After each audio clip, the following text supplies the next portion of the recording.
মনে রাখবেন, নামাজের বাহিরে কতগুলো ফরজ আছে, ভিতরেও ফরজ আছে। নামাজের 14টা ওয়াজিব আছে, নামাজ ভঙ্গের কারণ আছে, আসেনি কথা কন না? এরপরে ব্যক্তিগত নামাজের নিয়ম আছে, জামাতে নামাজের নিয়ম আছে, নামাজের সাথে আজান আছে, একামত আছে, আসেনি? এই যে নামাজের যাবতীয় মাসালাগুলো, বিধানগুলো, এগুলো যদি আপনি একটা একটা করে বিশ্লেষণ করেন, তখন দেখা যাবে এটা যে নামাজ এমন একটা মিক্সচার। আমার মনে আছে ছোটবেলায় এই জ্বর, সর্দি, কাশি, মাথা ধরা, এগুলি হইলি দক্ষিণ বাজারে গেলে সেরাজ ডাক্তার আসিল আর গোপাল ডাক্তার আসিল।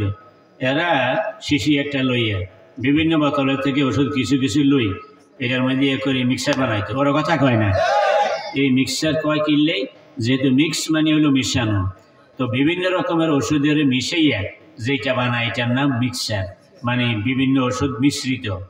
তো এখন এটার মধ্যে জ্বরের ওষুধও আছে, মাথা ধরারও আছে, সর্দিরও আছে, কাশিরও আছে, দুটো কথা কয় না কেন? এই এক শিশির ভিতরে বিভিন্ন বোতলের ওষুধ দিয়ে মিক্সার বানাইছে। ঠিক তেমনিভাবে নামাজ, আল্লাহর কসম, আমি যেই পর্যন্ত কোরআন শরীফ, হাদিস শরীফ বুঝছি, দেখছি, তাতে দেখছি নামাজ এমন এক মিক্সার। আল্লাহর বান্দাদের ব্যক্তি, পরিবার, সমাজ, রাষ্ট্র, অর্থনীতি, রাজনীতি, শরীয়ত, মারেফত, সিয়াসত, যে কোনো সাইট, নামাজের মাসালাগুলো একটা একটা করে বিশ্লেষণ করলে দেখা যায় যে মানুষের মধ্যে ঈমান এবং আমল বরবাদ করার মতো যত রোগ আছে, এই নামাজের ভিতরে সব রোগের ওষুধ আছে। সুবহানাল্লাহ কয় না? এই কারণেই নবীজি বলছেন আসসালাতু ইমাদুদ্দিন, যেটা আমি হাদিসটা পড়ছিলাম এখানে বসি। নামাজ হলো দ্বীনের ভিত্তি। যারা নামাজ কায়েম করে তারা দিন কায়েম করলো, যারা নামাজ তরক করে তারা দিনকে ধ্বংস করল। কারণ নামাজ এটা এক মিক্সচার, যার ভিতরে মানুষের ঈমান আর আমলের জন্য যত ক্ষতিকর রোগ আছে, সকল রোগের চিকিৎসা নামাজের ভিতরে আছে। সুবহানাল্লাহ জোরে কোন না? তো এই যে একটা একটা করি কোন কোন বোতলের ওষুধ আছে এখানে, যদি দেখাইতে পারতাম একটা একটা করি, তাইলে আপনারা সহজে বুঝতেন যে কেমনে নামাজ কায়েম করলে দিন কায়েম হয়। 5 বেনার মধ্যে 1 বেনা হইল নামাজ, একটা দিয়েই পুরো দিন কায়েম হয় কেমনে, একটা একটা করে দেখাইতে পারলে বুঝতেন। আমি একটু নমুনা হিসেবে কিছু বলি যাই। নামাজের বাহিরে যেই ফরজগুলো আছে এর মধ্যে 1 নম্বরে আছে শরীর পাক। কি জোরে কর না? আচ্ছা, শরীর পাক না হইলে কি নামাজ হয়? শরীর কাকে বলে? মাথার তালু থেকে পায়ের তালু পর্যন্ত, এটা হলো কি শরীর। এই শরীরকে 3 ভাগে ভাগ করা হয়। একটা হলো কলব, ভিতরে আছে, আর একটা হলো শরীরের বাইরের অংশ, আর একটা হলো চামড়ার ভিতরের অংশ। এই 3 ভাগের এই কলবটা যদি পাক না হয় তাইলে মানুষের শরীর না পাক। কোরআন শরীফে আল্লাহ বলছেন ইন্নামাল মুশরিকুনা নাজাসুন, কাফের মুশরিকেরা না পাক। এটা কে কইছে? আল্লাহ কইছে। কাফের মুশরিকেরা কি? আচ্ছা ভাই, হরে কৃষ্ণ যদি নাকি অ্যারোমেটিক সাবান একটা বার হয়েছিল না 100% হালাল সাবান, এই অ্যারোমেটিক সাবান দিয়ে যদি নাকি হরে কৃষ্ণ গোসল করে তাইলে পাক হয়ে যাইব তো? কেন হবে না? যেহেতু তার কলবে ঈমান নাই, সুতরাং তার কলব কি? নাপাক। আর কলব যদি নাপাক হয় পুরো শরীর 100 বার গোসল করলেও কি নাপাক। এটা বুঝে আইসিনি আপনাকে? এরপর একটা হাদিস তিরমিজি শরীফে আছে, সহিহ হাদিস। নবীজি একদিন এক সাহাবীর বাড়িতে গেছেন। সাহাবী তখন বিবির সঙ্গে মেলামেশারত ছিলেন। তো নিয়ম হইল কারো বাড়িতে গেলে দরজায় যাইয়া আসসালামু আলাইকুম সালাম দিব। জবাব যদি না দেয় কতক্ষণ পরে আবার সালাম, জবাব না আইলে কতক্ষণ পরে আবার সালাম, মোট কবার? নবীজি বাবা 3 বার সালাম দিয়েছেন। সাহাবী তো বিবির গায়ের উপরে, এই জন্য সালামের জবাব দেয় না। নবী মনে করছে সাহাবী বাড়িতে নেই। নবীজি ফিরে রওনা দিছে। সাহাবী তাড়াতাড়ি করে নামি এমনভাবে আইসে যেন হুজুরে দেখে, একেবারে কাছে না আসি, একটু দূরে দিছে সালাম। হুজুরে সালামের জবাব দিয়ে তারপরে যাইয়া চেহারার দিকে, কপালের দিকে তাকাই কহেতা ও আমরা লাগে ডিউটি শেষ করি কুলেন না কেন? সাহাবী কয় জি হুজুর। তো হুজুরে কয় আপনি দূরে কাছে আইয়েন না কা? কয় হুজুর আমি তো না পাক। নবীজি বলেন আল মুমিনু লা ইউনাজ্জিসুহু শাই, মুমিনকে কোনো জিনিস নাপাক বানাইতে পারে না। সুবহানাল্লাহ জোরে কয় না? বিবির সঙ্গে মেলামেশা হয়েছে, গোসল ফরজ হয়েছে তো, কিন্তু এরপরও নবী কয় মুমিনকে কোনো জিনিস নাপাক বানাইতে পারে না। তার কারণ হলো কি? উনি তো নবীর সাহাবী, কলবে ঈমান আছে তো, হ্যাঁ? তাইলে কলবে ঈমান যদি থাকে তাইলে কলবটা পাক না না পাক? কলব পাক। কলব যদি পাক হয় তাহলে শরীরও পাক। গোসল ফরজ হয়েছে এটা ভিন্ন কথা, কিন্তু তার অর্থ এই নয় যে আমরা নাপাক হইয়া গেছি। তাইলে কোরআন শরীফের আয়াত এবং নবীজির সহিহ হাদিস দ্বারা প্রমাণ হইল যে কলব পাক হওয়া লাগবে, লাগবে নি ভাই? কলব পাক হইব কিভাবে? কলবের মধ্যে ঈমান থাকলে। এখন ঈমান আসে না না, ঈমান কারে কয়, কেমনে ঈমানদার হওয়া যায়, কি কারণে ঈমান নষ্ট হয়, এগুলি কি জানা লাগেনি? জানা লাগে। কিন্তু আমাদের কয়জনের এইটা জানা আছে? জানতে হইলে তো আলেমের কাছে যাওয়া লাগে, হয়নি যে আলেম হইতে হয়, না হইলে আলেমের কাছে যাইতে হয়। এখনো এমন অনেক মানুষ আছে যারা ওয়াজ মাহফিলে যায় না, তাফসিরে যায় না। কেউ কইলে আমি আবার তোমার দরকার হইলে যাও, আমরা কম জানিনি, মানে এমন অপদার্থের অপদার্থ জানে না যে এটাও জানে না, ওর কথা কয় না। তাইলে এখন এই যে আমি ইমানদার হওয়ার জন্য, এখন ইমান কাকে বলে, কিভাবে ইমানদার হতে হয়, কিভাবে ইমান রক্ষা করতে হয়, এই জিনিসগুলো জানা দরকার আছে তো। তাইলে এটা জানলে না, তারপরে কলবের মধ্যে ইমান বসাইব, ইমান বসলে না তারপরে যে আমার কলব পাক হইব, শরীর পাক হইব, নামাজ কবুল হইব। এরপরে যে বাহিরের অংশ পাক করতে হইলে অজু গোসল তায়াম্মুম, এগুলো মাসালা জানান লাগেনি। এরপরে ভিতরের অংশ পাক করতে হইলে কেমনে পাক করব? নবীজি একবার বলছেন যে আসসালাতু মিফতাহুল জান্নাহ, নামাজ বেহেশতের চাবি। আবার বলছেন লা ইয়াদখুলুল জান্নাতা জাহাদুন গুজিয়া বিল হারাম, হারাম দ্বারা যেই শরীর গঠিত ওই শরীর জান্নাতে প্রবেশ করবে না। তাইলে এখন একজন লোকে হারামও খায়, নামাজও পড়ে, এটার কি অবস্থা হইব? একজনে কইছিল, কয় মাম হচ্ছে যেদিন হইতেছে সেদিন কানতাম হারিনি, আসতাম হারিনি, আগ করে রয়েছি, ওর কথা কয় না। কানলে মানুষ কইব তার হইতেছে ইয়ার ওর হাতে কান্দে, আসলে কইব এমন ডাকাতে ডাকাত মাম হচ্ছে ইয়ার ওর আছে, ওর হাতে কয় মাম হচ্ছে যেদিন হইতেছে সেদিন কানতাম হয়নি, আসতাম হয়নি, এখন আগ করে রয়েছি। এখন নবী কয়, একদিকে কয় যে নামাজ হইল বেহেশতের চাবি, আরেকদিকে কয় হারাম খাইয়া যে শরীর গঠিত ওই শরীর জান্নাতে প্রবেশ করবে না। তাইলে এই নামাজ দিয়া, এই চাবি দিয়ে গুতাই তারা এনা নষ্ট হইব, তারা তো গুলতো না, ওর কথা কয় না। তাইলে এখন কি পাওয়া গেল? এখান থেকে পাওয়া গেল এইটা যে হারাম যদি খায় তাহলে শরীর কি হইয়া যায় না, জোরে কইতে হইব, জোরে কোন নাফাক হইয়া যায়। তিরমিজি শরীফের হাদিসে আছে, নবীজি বলছেন কেউ যদি একবার মদ খায়, অন্ত মদ খায় না, বাবা খায়, শুনছেন নি আপনারা? হ্যাঁ, তো কেউ যদি একবার বাবা খায়, কেউ যদি একবার মদ খায়, তাইলে 40 দিন পর্যন্ত তার কোনো নামাজ আল্লাহ কবুল করবেন না।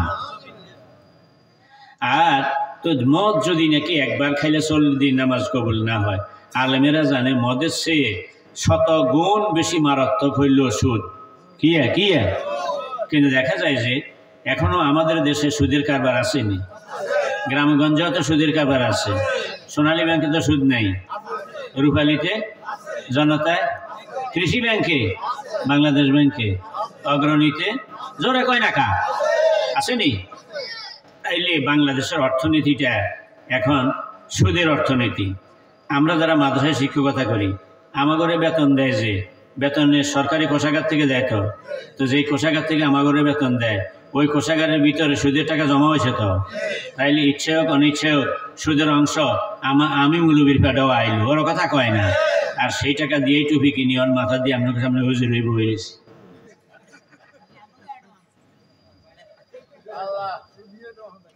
আমাদিকে নজর আসেনি এমনি, আল্লাহর কসম একটু আওয়াজ করি কথা বলিয়েন। তাইলে এখন এই যে শরীর পাক না হইলে যে নামাজ হয় না, এখন শরীর পাক করতে হইলে হালাল খাদ্য লাগবে নি, হালাল খাইতে হইলে হালাল রুজি রোজগার লাগবে নি, হালাল রুজি রোজগার যদি পাইতে হয় তাইলে দেশে হালাল অর্থনীতি লাগবে নি, মাজরে কয় না। তো হালাল অর্থনীতি কি কোরআনের অর্থনীতি না সুদের অর্থনীতি? এখন যদি আলেমেরা কয় কথা যে এই দেশে জাকাতের অর্থনীতি চালু করতে হবে, ইসলামী অর্থনীতি চালু করতে হবে, তখন ইমাম সাহেব যদি কয় তাইলে কমিটির সভাপতি আর সেক্রেটারি তারা কয় না ইমাম দেয়, আর আজকে যে অন্য লাইনে না চলছে ওয়াজের মাহফিলে আমরা মৌলবীরা কথা কইলে আপনারা অনেকে কানাই জানেন কিরে কর্মী তো জানি কর্মী যায়, এর ভাই কোনো দিকে যাই না, আল্লাহর কসম আল্লাহর কোরআন নবীর হাদিসের বাইরে যাই না। কিন্তু আপনারা আমাদেরকে দাওয়াত দিচ্ছেন, আমরা যেটা জানি এটা যদি না বলি তো হাসরের ময়দানে আপনারাই আমাকে বিরুদ্ধে মামলা দায়ের করবেন যে এই হুজুরে দাওয়াত দিছিলাম, মানা ইসমাইলে দাওয়াত দিছিলাম, কয় না তো কইলে তো আমরা যাতে করে দেশে জাকাতের অর্থনীতি চালু হয়, ইসলামী সরকার কায়েম হয়, সুদের ব্যাংক সুদি কারবার যেন বন্ধ হয়, আমরা এই লাইনে কাজ করতাম, কয় না তো। তখন এমন কন যে কয় কা, আর হাসরের ময়দানে কইবেন কয় ন কা, আমরা এই একই মানুষ, ওর কথা কয় না।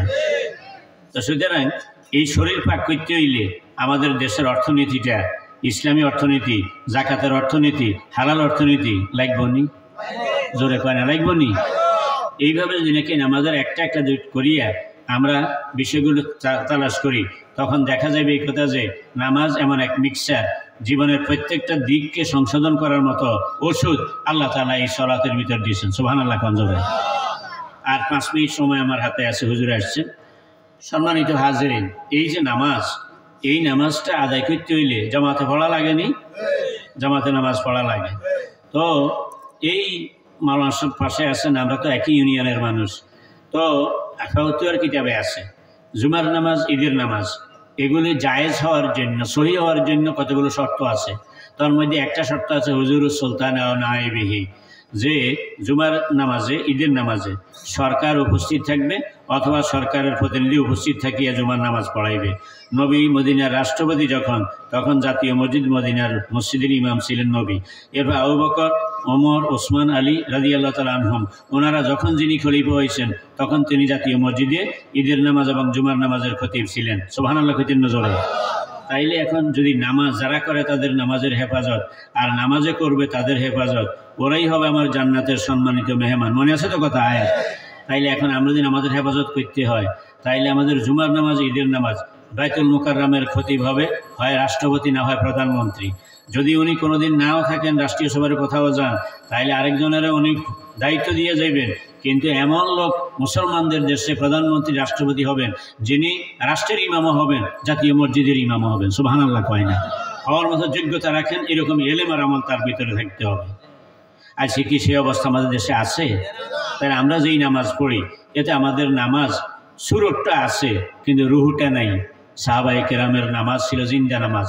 আজকে আমাদের নামাজ এটা এখন কোনো রকমে একটা, ওই যে সরের দিকে ধান খাতের মধ্যে বক্কা কয়টারে, ওই খেত দিয়ে যে মানুষ বানায়, খেত দিয়ে মানুষ বানায়, জামা একটা গায়ে দেয়, মাথার মধ্যে টুপি একটা দেয়, বাতাস আইলে লড়ে চড়ে, বন্ধুরে আর বান্দরে মনে করে মানুষ আছে, ওর কথা কয় না। আপনারা কি এটারে মানুষ মনে করেননি? কারণ এটা মানুষ নয়, এটা ওই খেরের বক্কা জামা গাছ দেয়াইছে। এখন আমাদের নামাজটাও এই অবস্থা। আমাদের নামাজের রুহানিয়ত বলতে নাই, আমাদের পেটের ভিতরে হারাম, আমাদের কলবের মধ্যে হইল শিরকি আকীদা। আমরা মানব রচিত মতবাদে বিশ্বাসী, কোরআনের মতবাদে বিশ্বাসী নই। এই হইল আমাদের অবস্থা। এই কারণে নামাজ থেকে যেই ফলাফল আমরা পাওয়ার কথা, সেইটা আমরা পাচ্ছি না। শেষ কথা বলে যাই, আল্লাহ দুইটা কথা বলছেন সূরা এই বাবা মুফাল্লাত থেকে সিগারেট ব্যবহার করিয়া মশারাকাত খাসা হিসেবে, যে যারা করে তাদের নামাজের হেফাজত, আর নামাজে করে তাদের হেফাজত। নামাজে তাদের হেফাজত করে, এটার মানেটা কি? আল্লাহ তাআলা বলছেন ইন্না সলাতা তানহা আনিল ফাহশাই ওয়াল মুনকার। নামাজে হেফাজত করে, যদি নামাজ ঠিক মতো হয়, তাইলে এই লোকের জীবনে কোনো বেহায়াপনা, অশ্লীলতা, অবৈধ কোনো আচরণ তার ভিতরে থাকবে না। নামাজ তাকে হেফাজত করবে। 1। 2 নম্বর হইল, তার উপরে আল্লাহর কোনো আজাব গজব নাজিল হইতে পারবে না। নামাজ ওই আল্লাহর আজাব আর গজব ঠেকাইবে, যে এই লোক করেছে আমার হেফাজত, আমি করব তার হেফাজত। সুবহানাল্লাহ কইতেন নজরে। 3 নম্বর হইল, এই লোকের যখন কবরে রাখা হবে, আযাবের ফেরেশতা যদি তার কবরে আসতে চায় অন্য কোনো অপরাধের কারণে, নামাজ তখন বলবে, এই তোমরা কারা এখানে আসছো? এই লোক করেছে দুনিয়ায় আমার হেফাজত, সুতরাং আজকে আমি করব কবরে তার হেফাজত। আল্লাহর পক্ষ থেকে আমাকে এই দায়িত্ব দেওয়া হয়েছে। ফলে ওই নামাজি ব্যক্তির কবরে আযাবের ফেরেশতা যে তাকে আযাব দেবে, এটা সম্ভব হবে না। আমি আপনাদের কাছে জানতে চাই, কবরে কি আমাদের আইজব কাইলোক যাওয়া লাগবে নি? একটু জোরে কন, লাগবে নি ভাই? কবরে আমাদের আযাব হোক এটা চাই না? আমাদের কবরটা জান্নাতের টুকরা হোক এটা চাই? তাহলে আমরা জান্নাতি হতে চাই। তাহলে যদি কবরে আমরা আযাব থেকে বাঁচতে চাই, তাইলে নামাজটা এমন হতে হবে যাতে করে নামাজ কবরে যেন আমার পাহারাদার হয়। আল্লাহ কবুল করেন। আর একটি কথা বলে শেষ করছি। মদিনার একটা কিশোর, কম বয়সী ছেলে, কয়েকদিন নবীজির খেদমত করত। একদিন এখান থেকে বিদায় হবে, নবীজি বললেন যে তুমি তো গত কয়েকদিন আমার খেদমত করছো, তুমি আমার কাছে কি চাও বলো, আমি তোমার কিছু দিতে চাই। এই পোলা, নাবালেগ পোলা, হুজুরের সাহাবী। এখান থেকেই বুঝিলেন যে নবীর সাহাবী আর আমাদের মধ্যে আকাশ পাতাল ব্যবধান কীরকম। এই পোলা নাবালেগ, এই পোলায় কয়, ইয়া রাসূলুল্লাহ, আমি জান্নাতে আপনার সঙ্গে থাকতাম চাই। সুবহানাল্লাহ কয় না যাবে? আর আমরা এখন সুলদানি সাদা হয়েছি, এখনো পর্যন্ত জান্নাতের চিন্তা আমাদের আসে না। আর নবীর সাহাবীরা এই কিশোর বয়সে পর্যন্ত তার চিন্তা কোথায় যাই পৌঁছে, আল্লাহু আকবার কয় না? এই জন্য মাওলানা মদির রহমতুল্লাহ আলাইহি তাফহিমুল কোরআনে সূরা আল ফাতহার শেষ আয়াতের তাফসীরে লিখছেন যে নবীজির একজন সাহাবীও জাহান্নামী হবেন না, নবীর সকল সাহাবী জান্নাতে, তারা পুরস্কৃত উচ্চ মর্যাদা নিয়ে হাজির হবেন। আল্লাহু আকবার। তো সেই ওই যখন এই ছেলে বলল যে হুজুর আমি জান্নাতে আপনার সঙ্গে থাকতে চাই, নবীজি বললেন ওয়ালাকিন আইনি বিকাসরাতিস সুজুদ, ঠিক আছে আমি চেষ্টা করবো তোমার জান্নাতে আমার সঙ্গে রাখার জন্য, তবে তুমি আমার সহযোগিতা করতে হবে আল্লাহকে বেশি বেশি সিজদা করিয়ে। এখন আপনারা করেন বেশি বেশি সিজদা কেমনে? তাইলে এক রাকাতে সিজদা 3 থেকে করে দিতে হবে, এটা না। তো সিজদা বাড়ানো মানে কি? বেশি বেশি সিজদা মানে বেশি বেশি নামাজ, ঠিক কিনা বলেন? তাইলে নামাজ যদি বাড়ে তাইলে ফরজ নামাজ, বেতের নামাজ, সুন্নত, নফল, তাহাজ্জুদ নামাজের পরিমাণ বাড়লে তখন যাইয়া নবীজির সঙ্গে জান্নাতি হওয়া যাবে। সুবহানাল্লাহ। আর আবু দাউদ শরীফের একটা হাদিস বলে শেষ করতেছি। নবীজি বলছেন, একেবারে সহিহ হাদিস, নবীজি বলছেন যে হাসরের ময়দানে আল্লাহ তো সবই জানে, তো ফেরেশতারে কই বেরিয়ে এই মিয়ার আমলনামাটা সাহসে ফরজ নামাজের কি অবস্থা? তো ফেরেশতা চাই কইব যে আল্লাহ ফরজ নামাজের মধ্যে সমস্যা আছে। তো আল্লাহ বলবেন যে অন্য নামাজ আছে নি সাহসাই। আল্লাহ কি জানে না? নি জানে, মানে উদ্দেশ্য হলে ফেরেশতার মধ্যে বার করাইব। তো ফেরেশতা চাই কইব যে আল্লাহ অন্য নামাজ আছে। তো আল্লাহ তাআলা বলবেন যে তাইলে এক কাম করো, আমার বান্দা যখন ফরজের মধ্যে সমস্যা দ্বারা খাইছে, অন্য নামাজ আছে, তাইলে অন্য নামাজ আনিয়া ফরজের ঘাটতিটা আগে পূরণ করো। সুবহানাল্লাহ। তবুও আমি বান্দারে মাফ করে দিই। আমরা কি এরকম একটা সুযোগ চাইনি? কারা কারা চাই একটু হাত তুলি, নারায়ে তাকবীর। আল্লাহ আপনি কবুল করেন। এখন বলেন ফজর নামাজের ফরজ কয় রাকাত? 2 রাকাত। তাহলে ফরজ ছাড়াও 2 রাকাত ওলা নামাজ আরও আসো তো। তারপরে যে জোহরের, আসরের, এশার ফরজ কয় রাকাত? 4 রাকাত। তো এই ফরজ ছাড়াও 4 রাকাত ওলা আরও সুন্নত নামাজ আসেনি? আসেনি? তাইলে কাবলা জুমা কয় রাকাত? জোরে কয় না। কাবলা জুমা বলে 2 রাকাত, কাবলা জুমা 4 রাকাত। তাইলে এই বাদাল জুমা 4 রাকাত আসেনি? আবার কোনো কোনো রাওয়াতে 6 রাকাতও আছে। তারপরে যাইয়া তাইলে যদি আল্লাহ না করুন কোনো 4 রাকাতওয়ালা নামাজের সমস্যা যদি ধরা খায়, আল্লাহ যদি দয়া হয়, তাইলে 4 রাকাতওয়ালা অন্য নামাজ থাকলে বাঁচার একটা আশা করণ যায়নি? জোরে কয় না। আর মাগরিবের ফরজ কয় রাকাত? 3 রাকাত। তো 3 রাকাতওয়ালা নামাজ কি আর আসেনি? কোনটা? জোরে কয় না। আরো জোরে কর না। বেতের কয় রাকাত? 3 রাকাত।